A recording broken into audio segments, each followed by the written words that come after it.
They must have to remake those quite often, I think.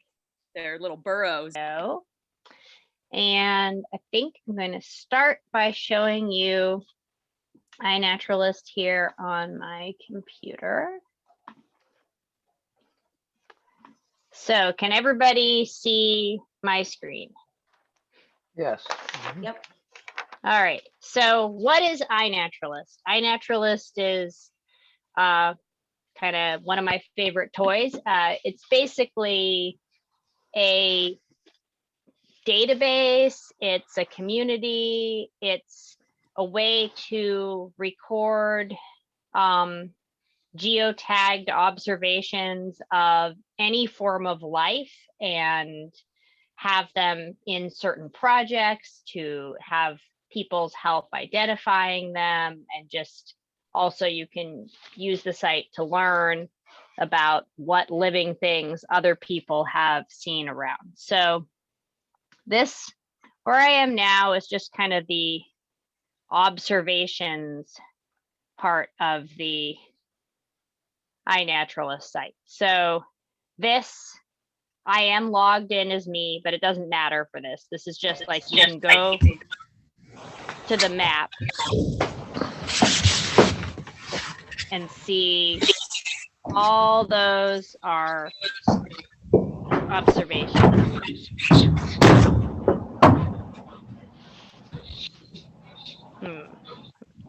Getting some weird feedback here.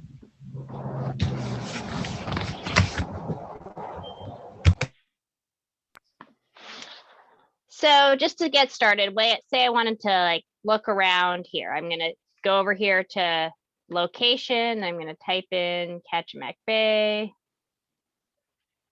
And they don't know the like actual geographic feature, but the Kachemak Bay National Estuarine Research Reserve is a good starting point here.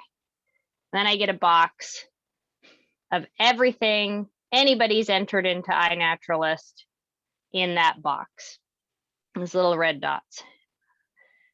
And then if I wanted to look, zoom in here, there's a certain zoom level where now I get all these different colors, and those colors represent different kinds of things. So green is plants,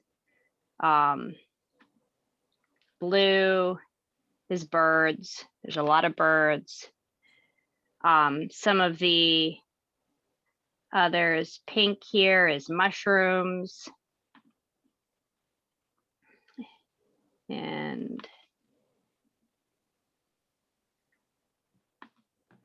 let's see what other colors we got. And so you can kind of see all these different, there, red is mollusks. Somebody saw a snail. So you can see actually, to starting out, there's quite a bit that people have done already in this area, but it's a lot more things like seabirds and not so much things like plants in peatlands. So all of us together are going to have to change that. And there's different ways you can view this. You can view this as a grid. And this is just things in order that people have uploaded them. So you can see some people are going in and putting in old photos because those are clearly not in the winter.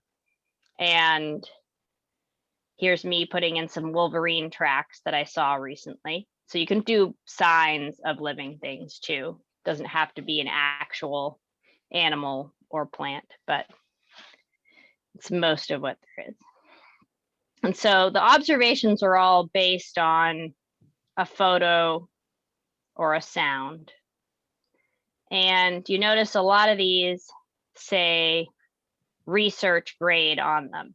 And that's basically means that at least two people on the site agreed what the species was.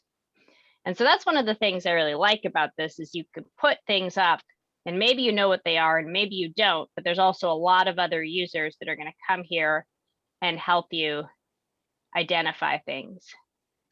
Depending on the taxonomic group, some things get more attention than others. And you can see some of the things are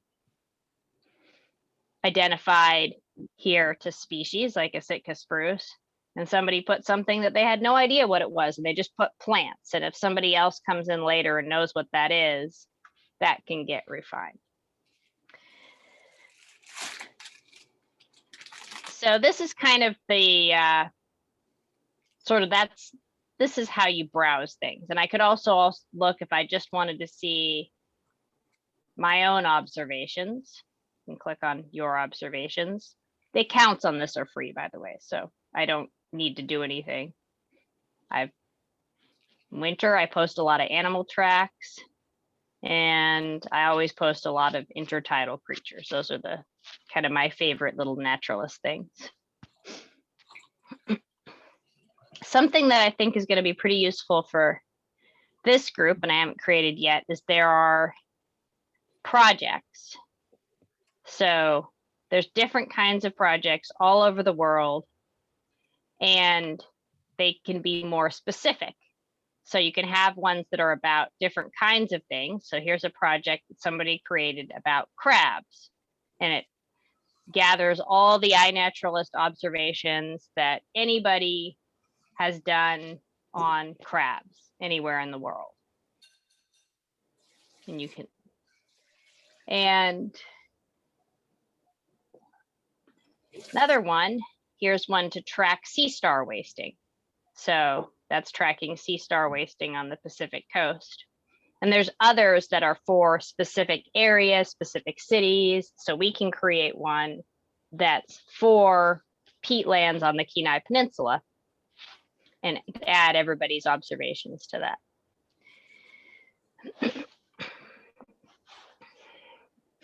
So this is kind of how you look at what's already on there.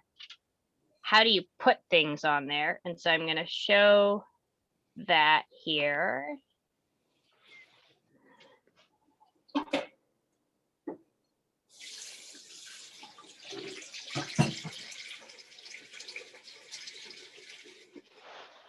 On my phone. So one way to do it is with your phone. This is definitely the easiest way, but it's not the only way. So there is an app called iNaturalist, and I can click on it.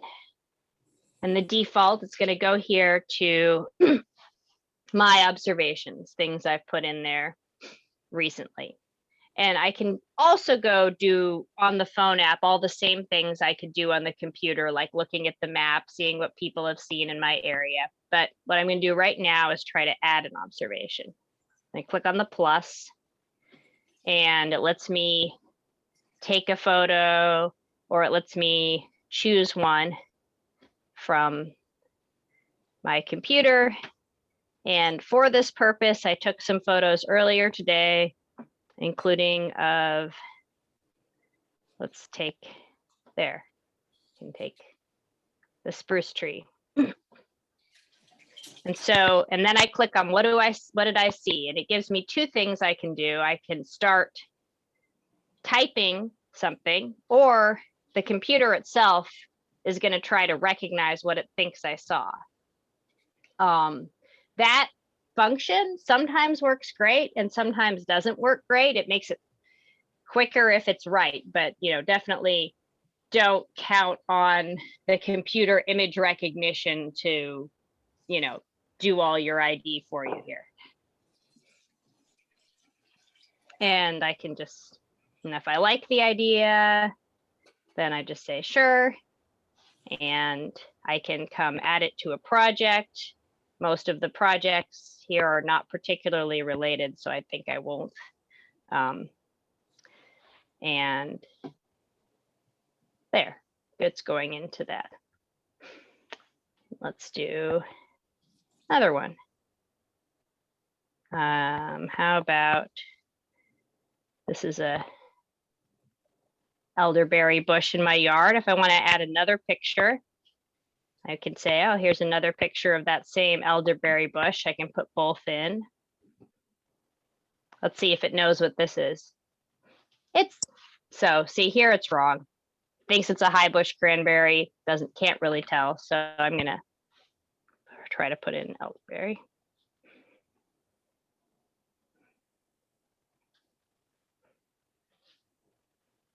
And so it's giving me a lot of elderberries, and maybe I know, maybe I don't know what it is. If I'm not sure, it's usually better not to be specific. Obviously, some of these are bugs, so that's definitely not right, but so a lot of them are plants. So I'm going to go over here and just, I can look. It's like, okay, elders, I can, and it can look at more, learn more, look at more about these and like see if I think it's right. So that's one way to add things.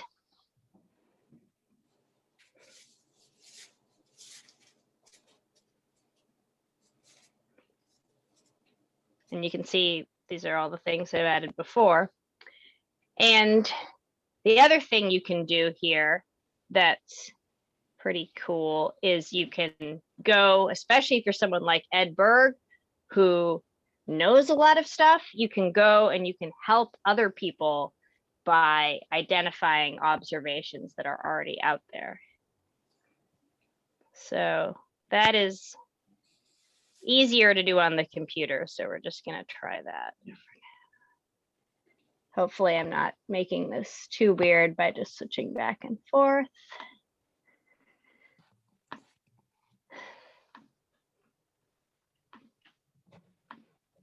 So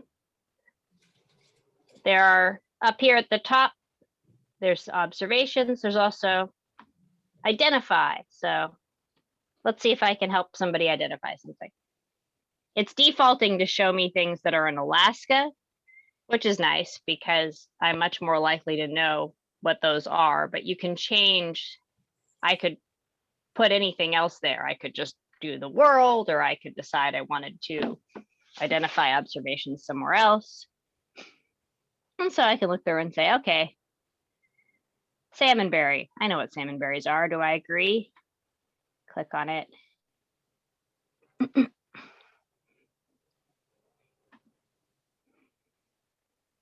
And I think, okay, sure. I think that that's a salmonberry. And if I do, then I can hit agree. If I didn't agree, I could say that I thought it was something else and explain why.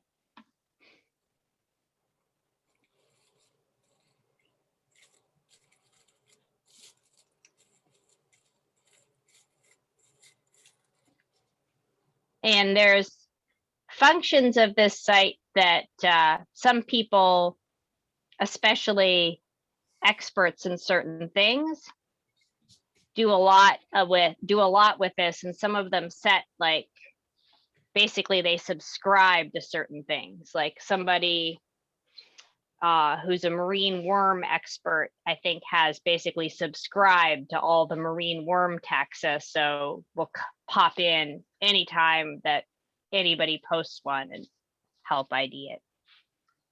Oh, I see someone's got their hand raised. Jean, do you want to ask your question? Yeah, I'm wondering how you get your the tags are all over the place in different locations. And if you're just like uploading it from your computer or even if you're at home with your phone. I can see where a phone might tag it in the right place, but Yeah, I do. how Here, to I'll do show that? you.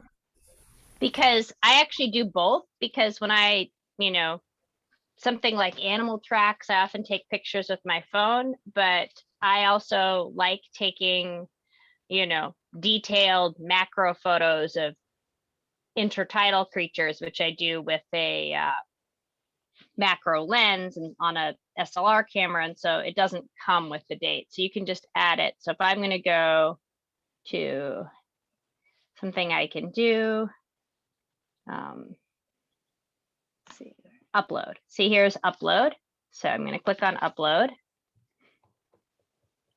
And I'm going to drag some photos. Let's see what I have on my computer that I haven't uploaded. Let's see if I can find something.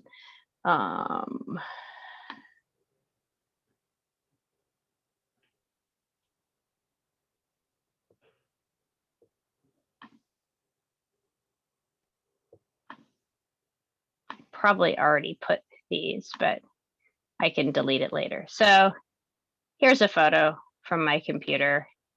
Drag it over there.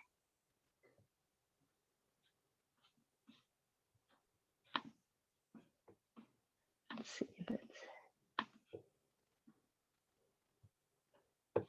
it'll take a minute. So basically, it's going to give me the same kind of thing that I can do. I don't know why it's taking so long. Maybe because I'm also trying to do Zoom.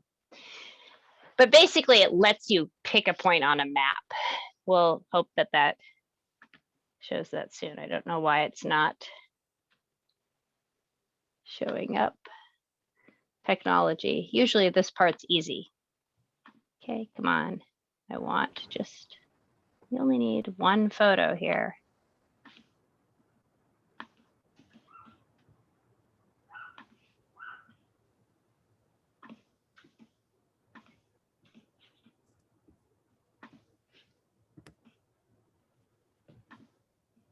Okay, let's try that one. Okay, now it's giving me a photo. Okay, so then here's this format. So I can put species name. It's going to do the same thing as before. This time.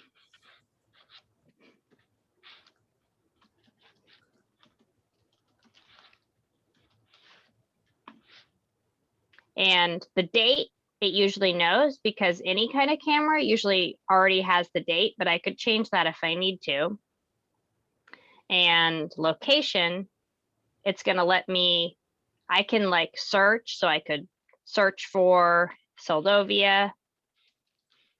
That'll get me started. Then I can like play with this circle and move it around. Or I can, in this case, like if you visit the same place frequently, I already have outside beach saved. So I can just say, okay, I saw this at outside beach. And then it adds that location. And I can type any notes I want about it. And then one thing, you can also like select a whole bunch if they were in the same place, and you can do that location all together. And so those are kind of the two ways you can add things.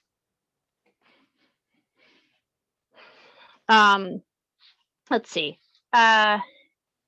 One thing that I think is really kind of fun about this site is that there are a whole lot of geeky naturalists of various kinds on it. So sometimes when you post something, nobody sees it. Sometimes when you post something, you know, it's just simple. Somebody will agree, yes, that's a salmonberry.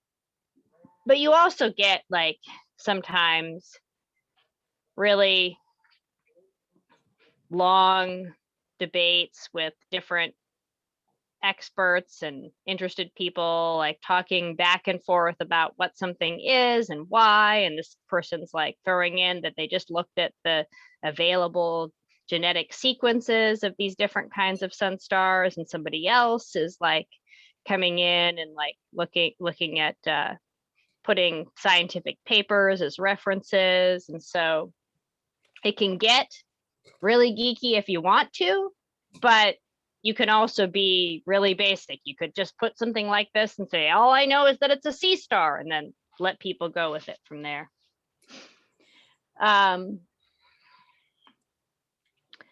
So I think before I just, as I'm rambling on here, I'd like to pause and see if anybody has any thoughts or questions or things they're curious about with this tool. Oops, I need to find Something that this just makes me think about is if you were going to go visit a certain place, you could look ahead of time at what you might see. Oh, I've definitely done that, like in places like traveling in Patagonia and in Peru, or places where I don't have really any idea what kind of things live there. It's a great help. It's like, oh yeah, these are the, like, I could see what are the common, you know, seabirds in this town in Chile. And then use that in a way as a kind of field guide. Kim, you had a question?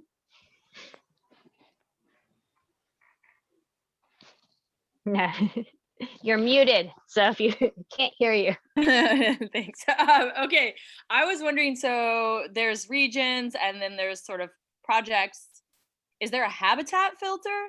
Like, so if we, wanted to learn more about peatlands around the world or some such thing like that. I don't think there is, because it doesn't have that sort of thing. And also because I don't know that the space scale, I don't think there's any database that knows that space scale, right? Because the habitat could be very different, 10 feet in either direction if you're on the edge of something.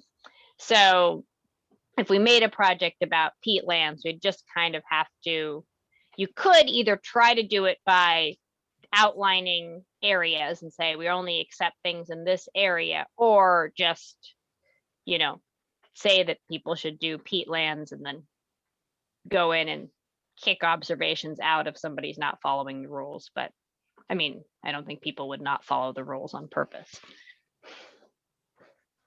But Aaron, you could just in lieu of just peatland, you could identify specific types of plants and bring that up as a category. Oh yeah, you can. If I wanted to search, I could search for, anything I wanted to. Like I could search for mosses, see what happens, and then I which can is a get, way you could get into which is a way you could get into peatlands, but through the plant name. right.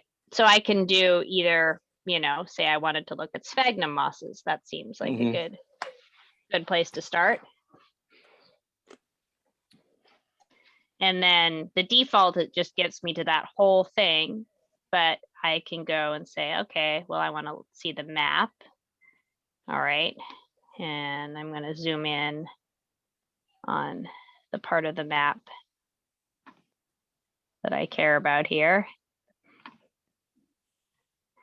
And there aren't that many people that have put observations of sphagnum mosses. Like nobody over at Homer has observed any sphagnum mosses. So you guys need to help solve that.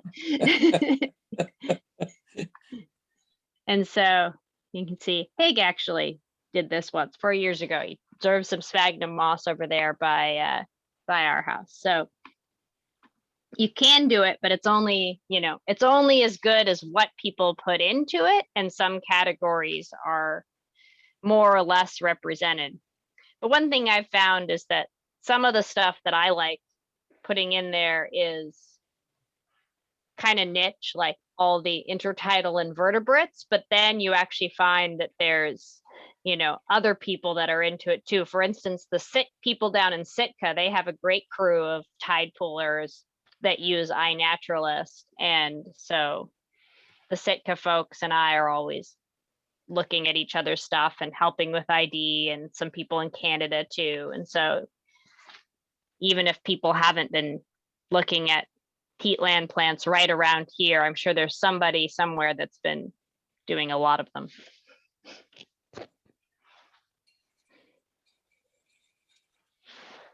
Let me ask about geotagged photos. I have a camera, what is it, an Olympus Tough, I guess, that has a GPS capability. And so if I wait long enough for the GPS to stabilize and take my picture, then that longs, are under the property section of the photo.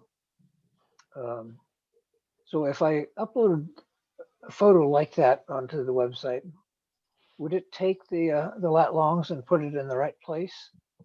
I think so.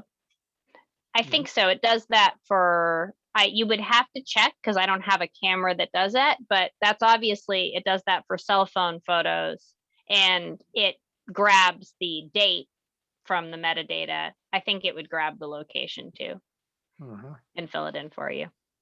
Great.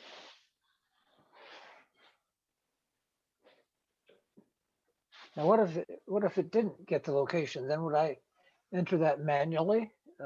Yeah, you could, right? Because if we're over here in the add observations, I could either select it on a map, or if I wanted to, it has a latitude and longitude space here. I could just type in a latitude and longitude and say what I think the accuracy is in meters and just put that all in manually. Obviously, I think it would just grab it from your metadata if it has that in there, and that would certainly be easier, but you always have the ability to do that. The only weird thing, I don't think any peatland species are likely to be affected by this, but the only weird thing this does when you're looking at, you know, other people's observations is it does automatically, it records the correct thing, but on the public web page, it automatically obscures the location for endangered species. So if you look at Kachemak Bay, we have sea otters all over our mountaintops because the sea otters automatically get their location obscured. But there's not very many things that that applies to. And I think that if you're an actual researcher, there's a way you can get the correct data. Because it's, and if you look at your own observations, it'll be right. It's just if you look at other people's. Haven't noticed anything else where that's really a big deal.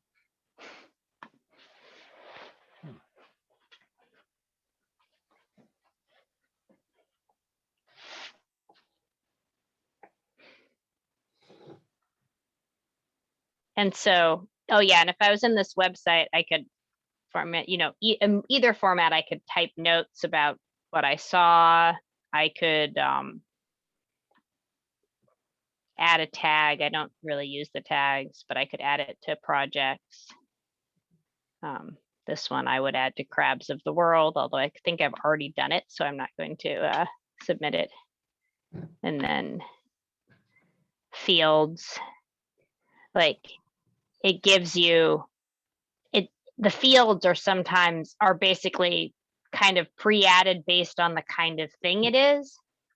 So because it's a water creature, it'll give me depth. But if I put, you know, a moss here, it's not going to have depth as something that I could fill in.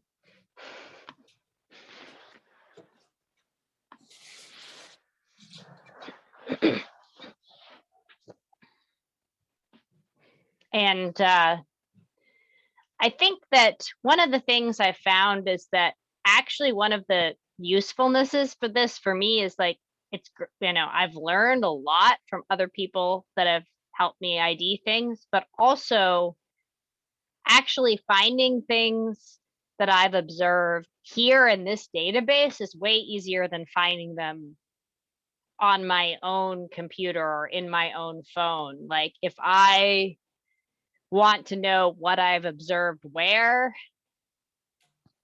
the ability to like search for those things and filter them and look for the place or the date or the species in their database is way easier than it would be just in my own stuff. And so I feel like I can kind of both, you know, contribute to global citizen science and also have my own data better kept track of, which is kind of nice.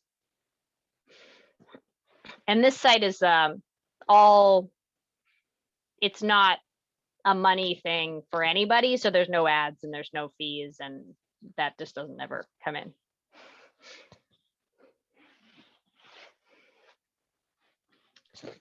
And I just like, I don't know, I'm not sure how good of a job I'm doing at saying how cool this is, but this is just really cool. And if we get more people in our area to do it, then the whole database gets better. And it's really user friendly. So even if you have no idea what something is and you're just wandering around with your cell phone, you can still be useful. And then if you want to put more into it or have more knowledge, you can do more.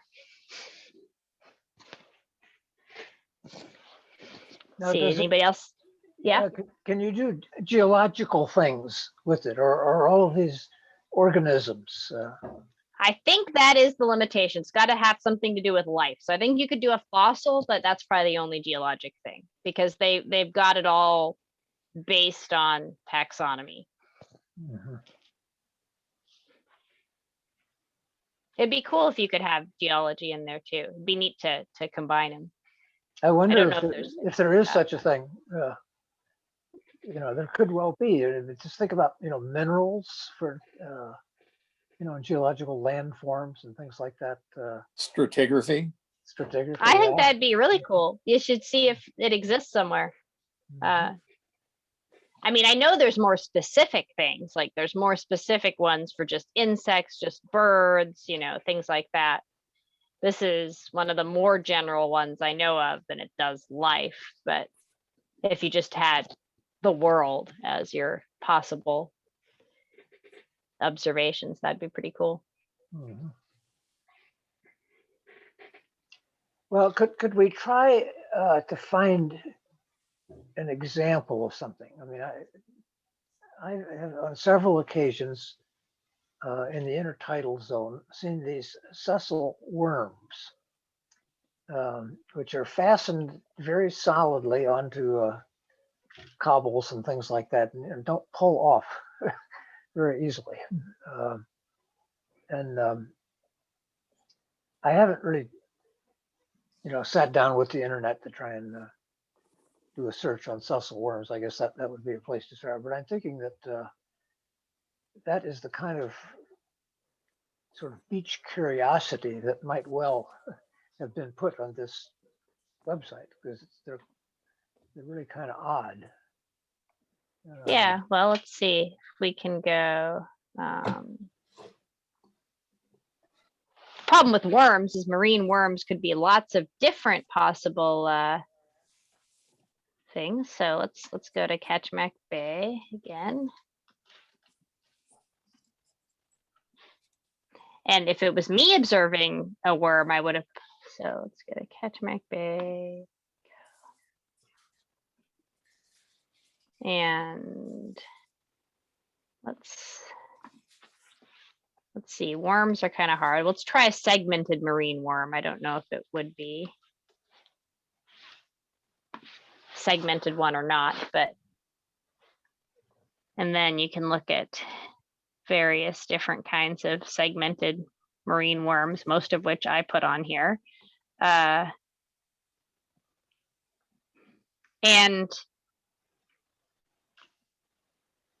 often, there's one. A lot of scale worms, and it might not be one with often you see, like, I actually don't know.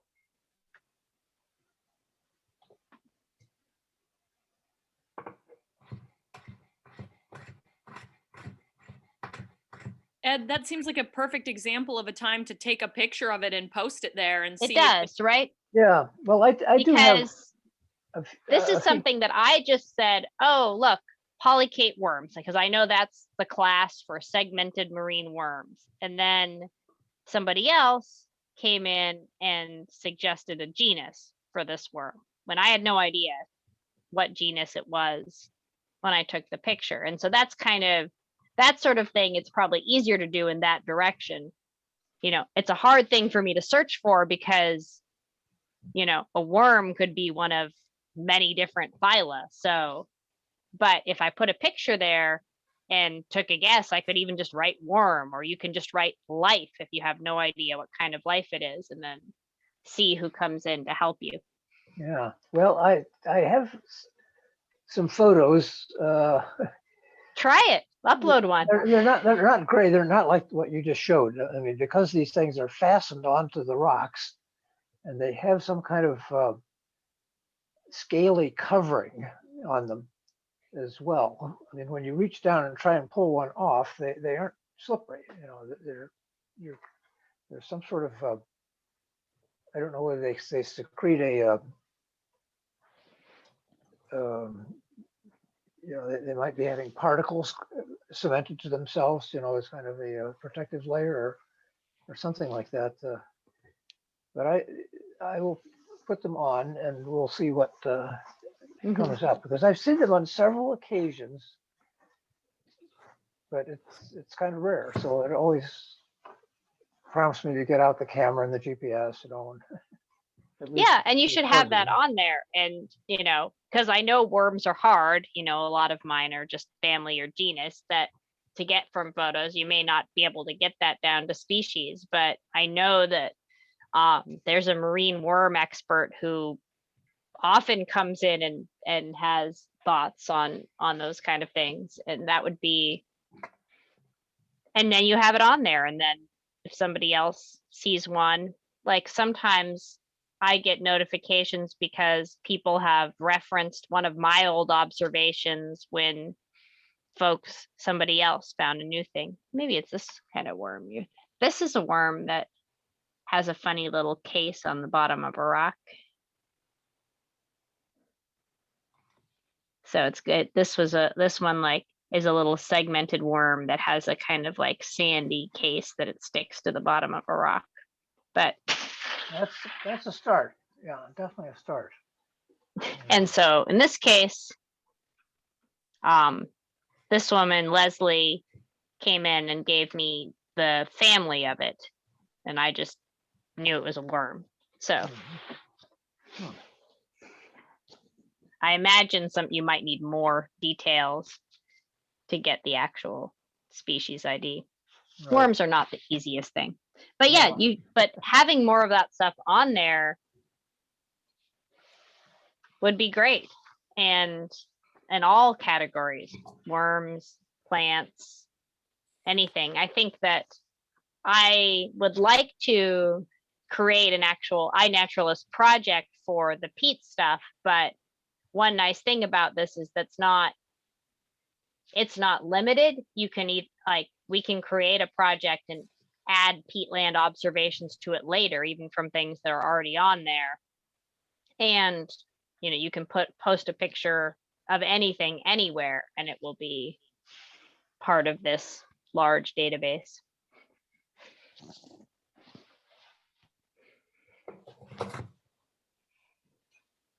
Well, All right. here's an interesting thought. I have a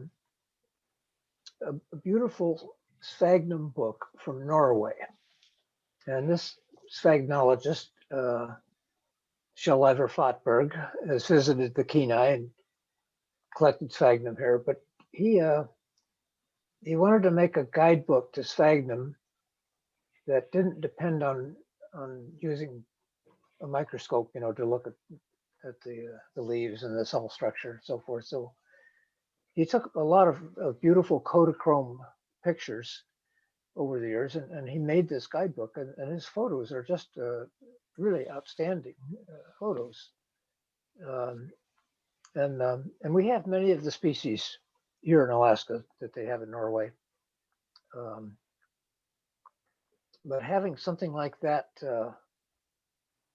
available would be good. Now, I don't know whether iNaturalist is the place to put something like that, but if one was trying to identify, There is a way, I think, to put in.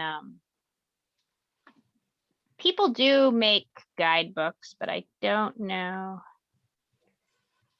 on this, but I don't know how. I mean, obviously, if you have a good, well-identified, let's see, guides. I've never used the guides. I don't know what's on here. So let's see. Somebody made one that's so I think here they made a list. They just took a list from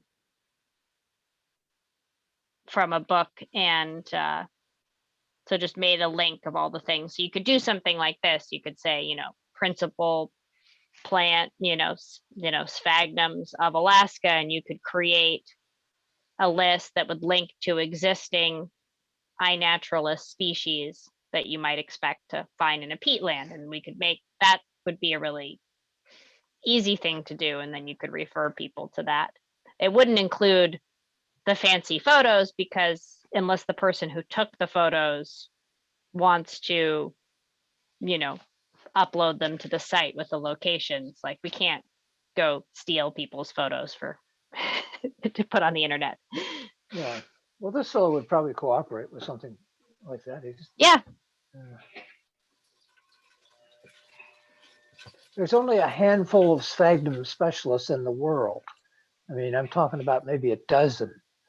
And this guy is one at the top, and you know, they're thrilled for any signs of interest in sphagnum.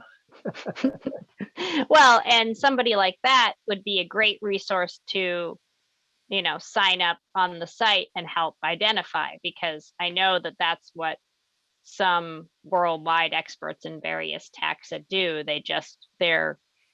They, you know, maybe put observations, but they're members of the site just so they can, you know, identify stuff that they know about. Mhm. Nice.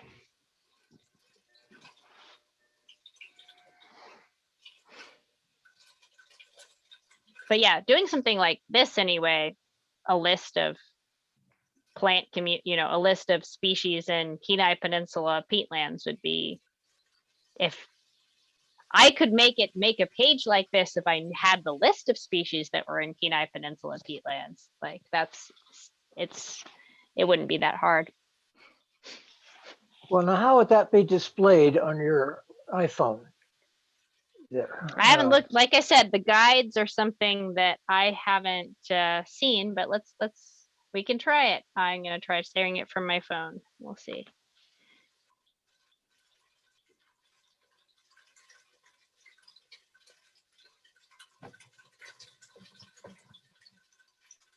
So let's see, guides. Let's try it. We're gonna look at the same one.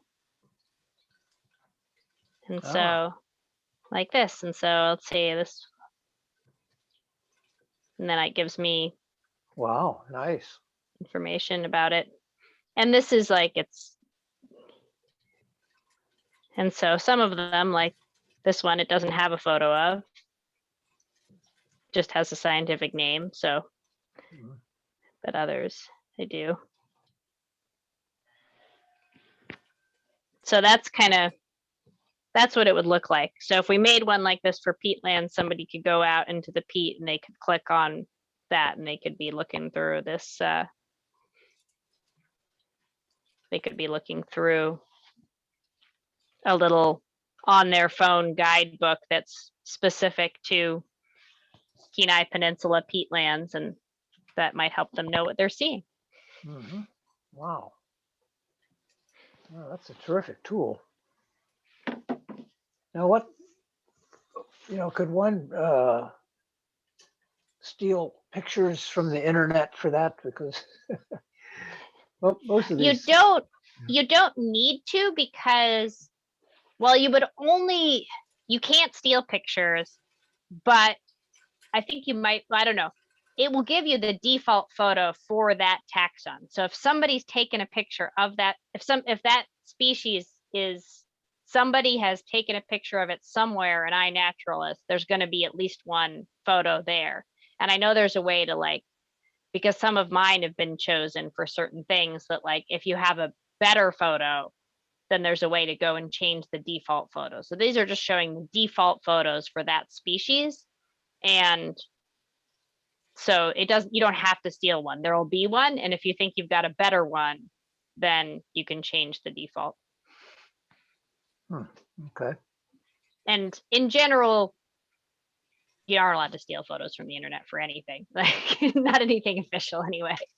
But these are, you know, you can, I think when you put your own stuff on the site, it like lets you choose whether they're, you know, just to look at there, or whether they're open access. So I think a lot of the stuff on there is pretty open.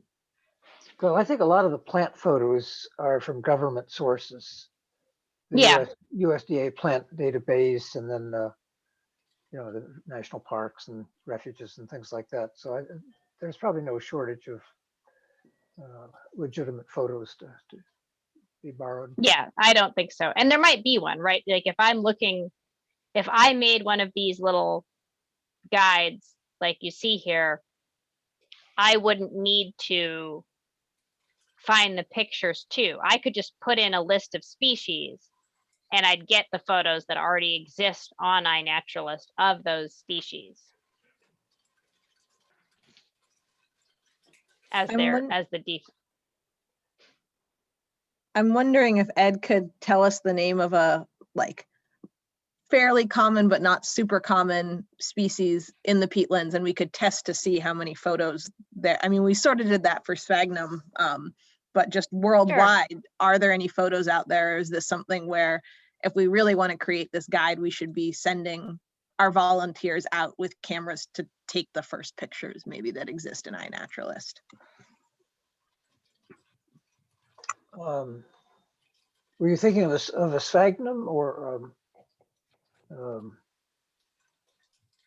I wasn't necessarily thinking specifically the sphagnum, but like, I don't know. I mean, well, take Miraca Gale, sweet gale, the shrub. Okay, what's can you give me the scientific name, or it might know it anyway? Yeah, it's MYRI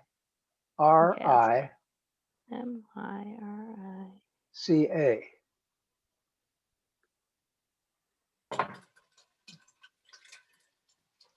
Miraca. Yeah, and then the genus, the species is Gale, Gale. Oh. I didn't realize that was, I always thought that was the common, or that Gale was part of the common name. Well, it's called sweet gale or America Gale. And it calls it bog myrtle there, but that's fine. Let's see. So let's find what looks. What? See, is that the right plant? That looks like what I think of as sweet gale anyway. No, I think so. I tell by the smell. Of course, we haven't got the smell on there. Yeah, that is one thing that we cannot yet put on the internet. And yeah, so I can look. Let's see what. Oops, I'm not trying to get the zoom controls. I'm trying to click on the map. Anyway. Sharing the phone and doing this. So I'm doing this on the phone, and for some reason I can't get the map view right now because the map view is in the same place as the controls for screen sharing on Zoom. But any one of these I click on will show me the map. And if I was doing this not on Zoom, I could click on the little like icon at the bottom that looks like a little foldy map, and I'd see it in map view instead. Mm-hmm. Yeah, nice. So, and I can go get some, this is kind of what you would, if you clicked on the species name, oh, here's the map. It tells you it's something about it, and it gives me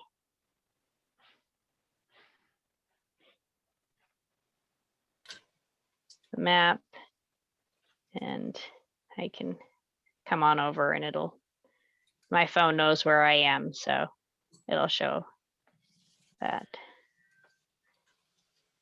And then there's, some on the northern Kenai Peninsula and around Anchorage, people have put it in. All right.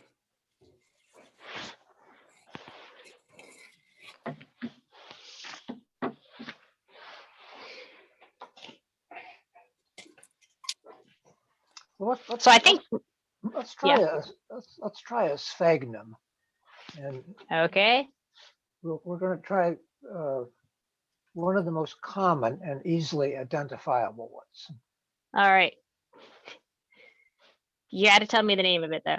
Okay, so the genus is going to be sphagnum.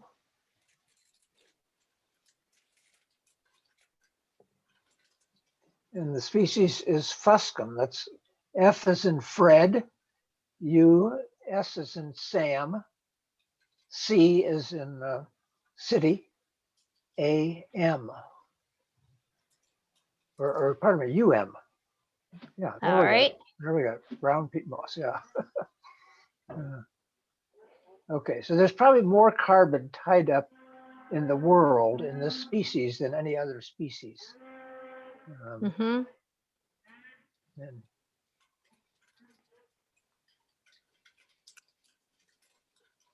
Yep. And, you know, you can see people have observed it in Europe and a little bit in Alaska and in Canada and other parts of the US. So yeah, they are. So if we, you know, at least somebody somewhere has observed most of these things. Let's see. It looks like somebody in Prince William Sound was the closest spot that somebody put that one in. Hmm. Oh, and you know, and just for people listening that might be intimidated by the fact that I like asked Ed for the scientific names, if you just put in common names, it'll try to figure it out or at least get you close. They have common names for things in there. It just wasn't, I needed to find the specific peat moss that Ed was talking about. And if it's something very specific that you already know what you're looking for, it's better to put in the scientific name. But, you know, if you put in something like spruce or moose or, you know, something like that, it'll know what you mean. You don't have to know the scientific name. Now, can we see some pictures of it? Sure. Let's see. We'll go to all the observations. There we go. Those are all the pictures it's got. Hmm.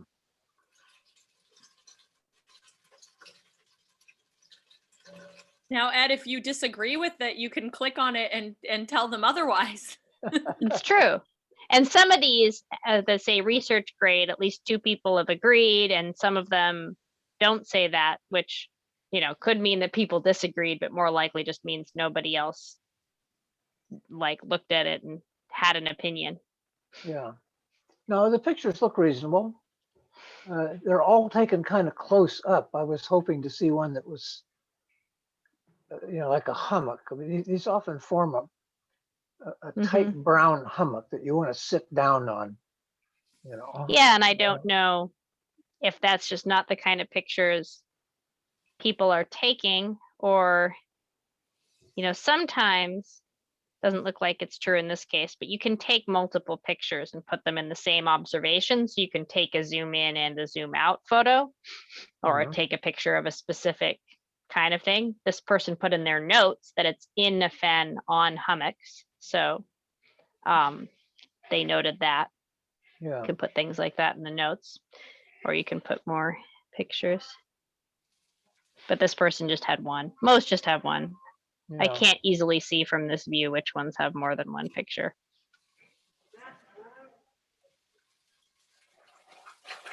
Well, it's a good thing to keep in mind when taking pictures that, you know, 2 or more views of it, you know, different scales might be helpful.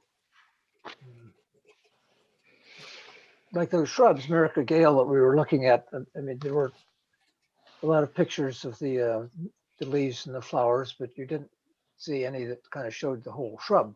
You know?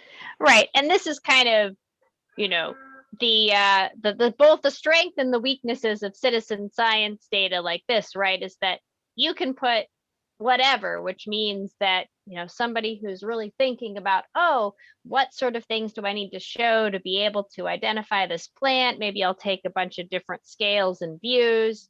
That's obviously better, and folks like Ed should encourage us all to do that, but it's also accepts anything. So if you just take a picture of a leaf, you can put it on there, but it might be harder for anybody to come in and say what that is. So it's All right. it doesn't limit you to only really high quality data, but those things that people actually can identify from the pictures are going to be the only ones that end up with that research grade tag on them. So I think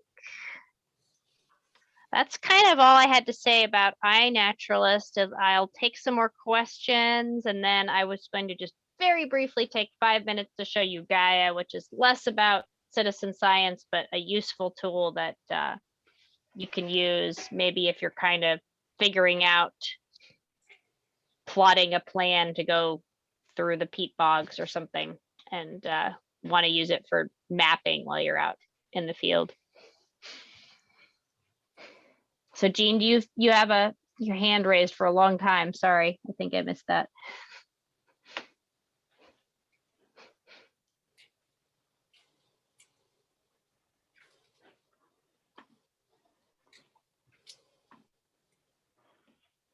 Maybe she forgot she had her hand raised herself. All right. Sorry, I was unmuted and I was muted. Okay. So I went ahead and started an iNaturalist thing, trying to do some things on it while you're talking, and I'm really having a hard time, like getting the map to show me what I'm trying to look for. So I don't know. I can play around with it. So what were you trying to look for? Well, I put in owls and then I was trying to get to Ketchimack Bay, and I click on the All right. map, but it just it's not working that smoothly for me. And Well, I'm on let the me see. computer. I'm on the computer, not the phone. Oh, let's see if I can make it work here. Okay, let's try owls.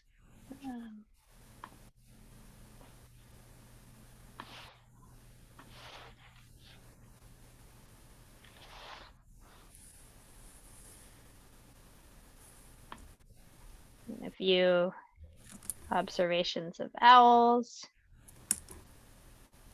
It's really small for me what your screen is doing. Oh wait, I just made it. Okay, I got it bigger. Then, so I searched for owls, Okay. and then the location. Let's see, do we want them? I think it defaults to giving me Alaska, but I could do Ketchimack Bay.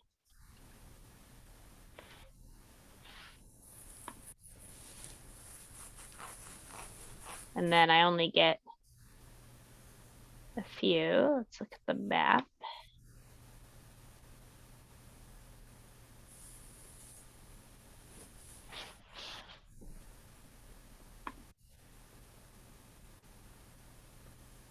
So here's one. Somebody observed a short-eared owl here, and you can see the little map that's in Homer. Mm-hmm. And then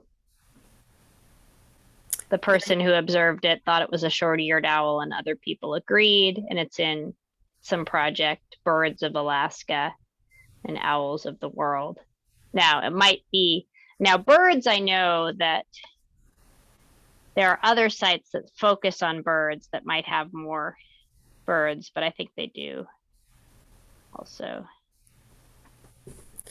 But you made that look very easy.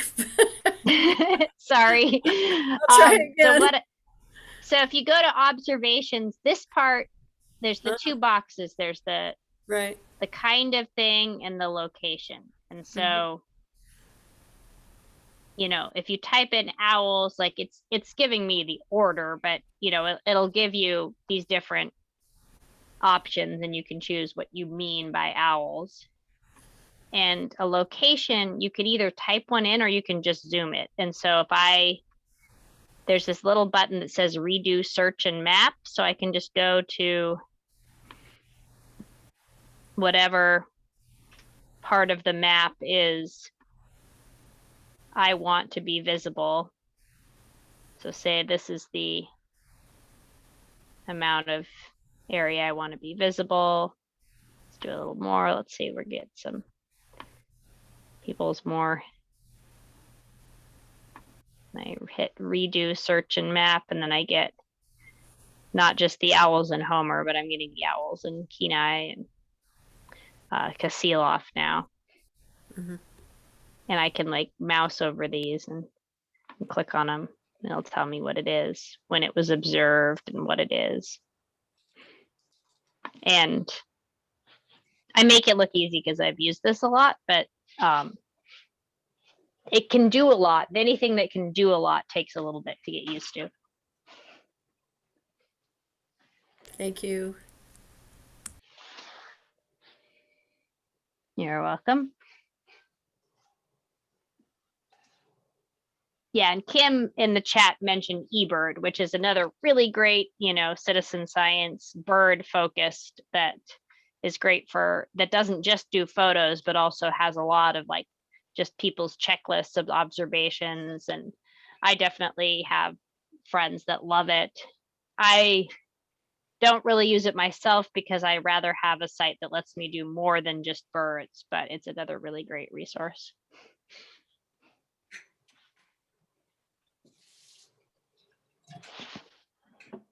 Then let's see. You mentioned about insects.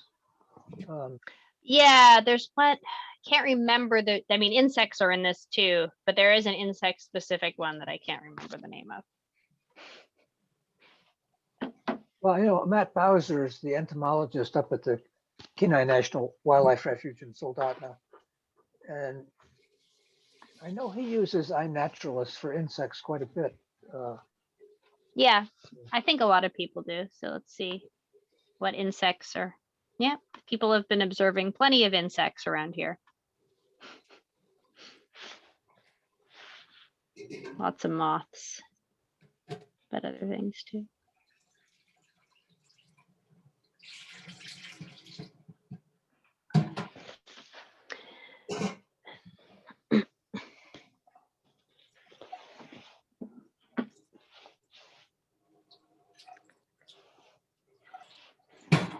Well, I think it's about 7 now, and I don't want to hold people forever. So if you guys want, I can show you my Gaia, which is a mapping app that's useful, or we can just say iNaturalist is enough for the night. It covers a lot, and let everybody go eat dinner and enjoy the rest of their evening.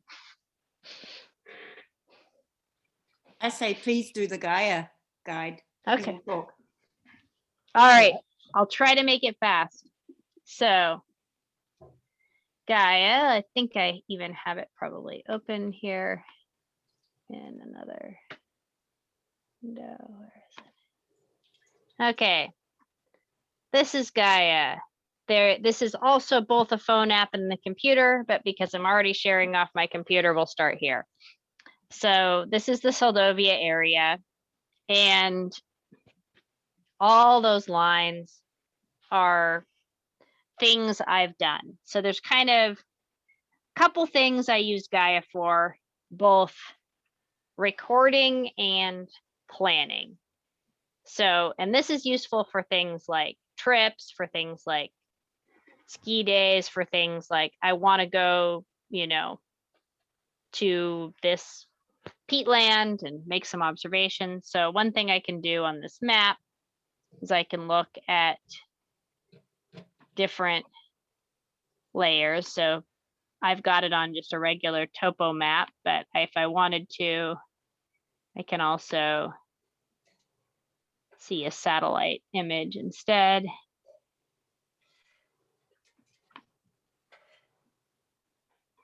And so I might go do something that I actually have done, which is to like zoom in and think, oh, I can see that if I look real close at the colors, I can tell that there are fewer salmon berries along this particular section of ridge than most. And so if I want to get down from the alpine to the forest, this might be a good way to go. And then I can think, okay, I'm going to make a plan here. So I'm going to make a route.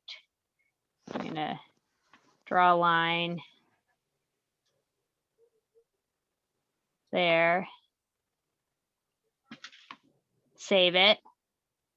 And then that's going to show up on my phone. And so when I'm standing on that ridge top thinking like, wait, what was the way that didn't have very many salmon berries to get down to the valley? I can just look at my phone and see where it is. So that's one thing I've definitely used it for a lot. Also, another thing and so that's that's the computer use of Gaia, is planning. So I can look at these different layers. I can make a waypoint like, oh, I really want to go here for some reason. And can call it something, save it. And so anything I do here in the computer site is automatically going to sync to the app on my phone. So when I get out here, I'll be able to see if I'm at that point or not. So that's one of the reasons I really like Gaia, is I can go here on my computer and sort of look at places I want to go, make a plan, and then go out and just see it when I'm there. And so the flip side of that is what it looks like on the phone. So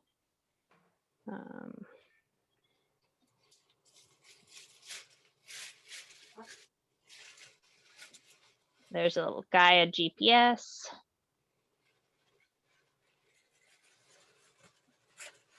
And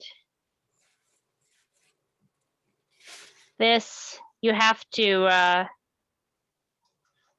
and you don't actually need to have phone data for this. If you pay for, I think it's like $20 a year or something, but if you pay for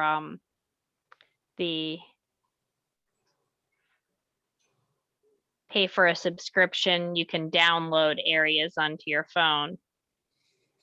And so it's going to give me, you can see exactly where I am. It's giving me that little arrow where my house is. And if I was going somewhere right now, I could hit record.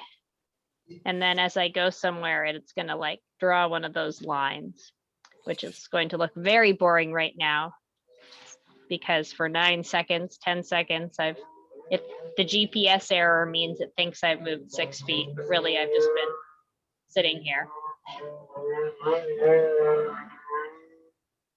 And one thing that I like about this is you can also, so all these like points, you can use this for citizen science type things too. So a lot of these are where I was keeping track of snow depths at various times. So I just made a waypoint. I'm not trying to make a waypoint, but can click on a waypoint that I did before. And that's like when there was just on top of the ridge, there was only 1 centimeter of snow. So, and I can take pictures. And so I can kind of record, not for, you know, these are by default private. You can make Gaia tracks public if you want. By default, they aren't. But this is a good way for me to record other kinds of stuff than species. I can record any sort of data I want to, and I can keep track of where I've been, and I can make plans about where to go. And that is all stuff that I find very useful. And I have obviously kind of marked up a lot of the Soldovia area with various lines. And I think that, so that's more of an adventuring tool than it is a citizen science tool, but they can be used for both, particularly if you need to do a little bit of navigation in order to find where you want to do your science. It's also just, yeah, very helpful for general navigation in the wilderness, because it doesn't actually require any phone data, and it's really much, I find, you know, if most people these days have smartphones already, and it's a little bit more user friendly than most GPSs, and you've already probably got one with you.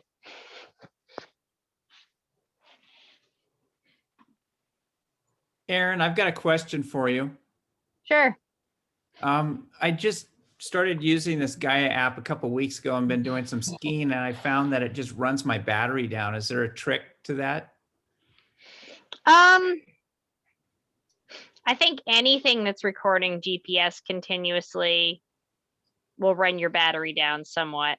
I mean, it does. I think I don't have a problem for a day, but if, I was out for a long time, you either want to have, like when I've done it for scouting for trail work, where you need it for a lot of days, I've just, you turn it into airplane mode first off, because it'll work in airplane mode. And Okay. then that usually is good enough for a day for me anyway. And then if you want to be doing it day after day, you probably have to bring some kind of battery. And Yeah. the only thing I know of, like, that is one thing a traditional GPS or a GPS watch has an advantage of. It doesn't run the battery down so much to track. But I don't have trouble for a day skiing. I do that a lot. Like a lot of these are ski tracks.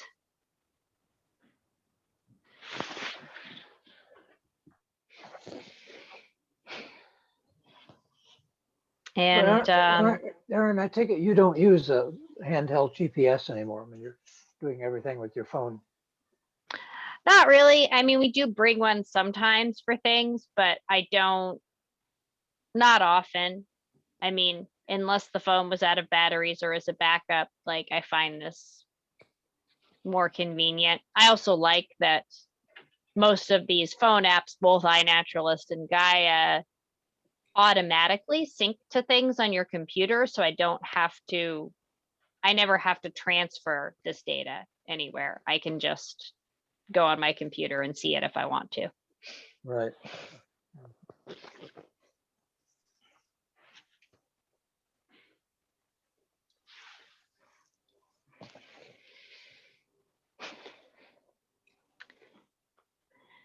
Well, I think that I know I did this one really quickly. So if you have questions, please ask.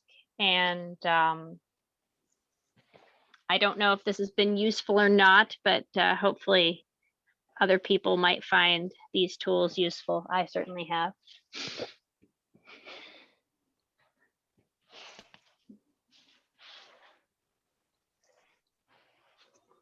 Yeah, well, I think you've given a very good overview there, and the iNaturalist has got a lot of possibilities for. It does. It's really, really cool. And I kind of think that one of the nice things about iNaturalist is that the more people use it, the better it is. So if we get, I've been jealous of people in Sitka because they have a good iNaturalist community that, not that many people, but they've got a good dozen or so people that,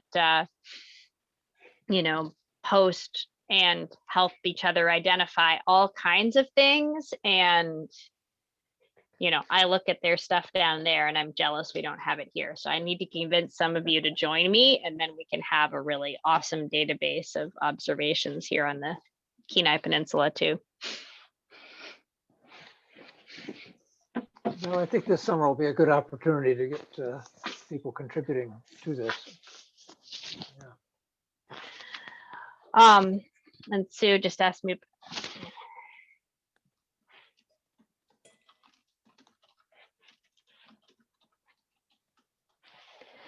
All right, so if we're all done, I think I can stop recording.